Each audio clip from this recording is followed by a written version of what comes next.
In a quiet corner of the city, behind a facade of wealth and refinement, something primal was always cooking.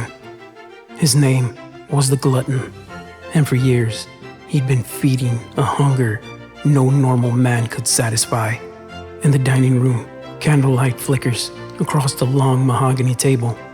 Two figures sit with black bags over their heads. The Glutton stands at the head of the table, napkin folded neatly over one arm. Remove their bags. I prefer to look my guests in the eyes. The bags are ripped off. The father blinks against the light. His daughter smirks faintly. Whoa, he's a big one. The guards snicker. The Glutton's expression darkens instantly. The Glutton says quietly to his men, Take her to the other room. The adults are going to have a conversation. She's dragged off. The father doesn't fight. He just watches calmly. The Glutton sits across from the father, swirling a glass of red wine. Do you know what I've tasted, sir? The world. From Paris to the Pacific Islands. Every spice, every delicacy. But there, in those islands, they served me something new. They called it long pig.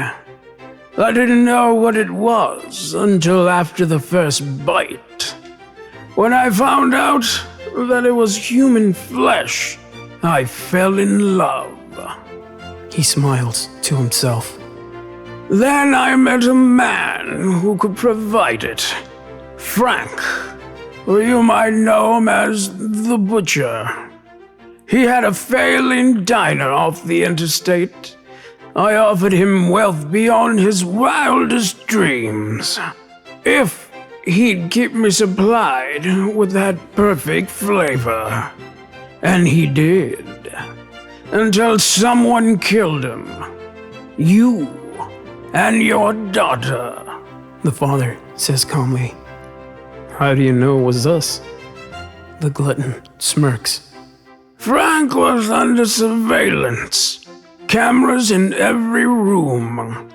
I wanted to ensure freshness. Nah, that would explain the cameras.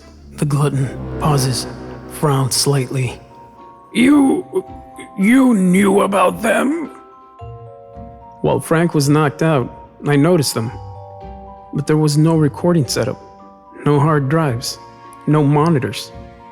At first I thought, maybe the cops? But if it was them, they would have moved in once I put him down.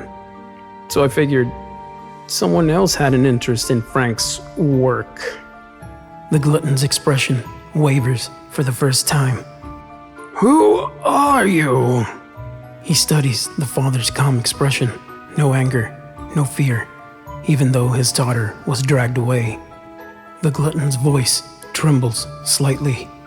You didn't even react when they took her. Any father would have lost their mind. The father smiles faintly.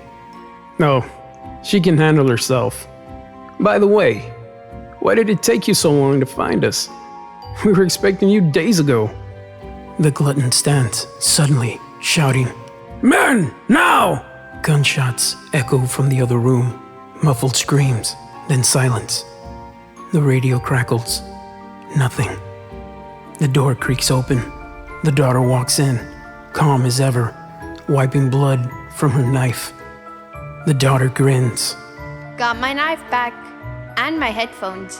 The Glutton stumbles backward, terrified. Please, I can give you money. Anything you want. Anything. The father quietly stands up. The only thing we want from you is, well, you? He turns to his daughter. Put your headphones on, sweetheart. She does. Music begins to play faintly.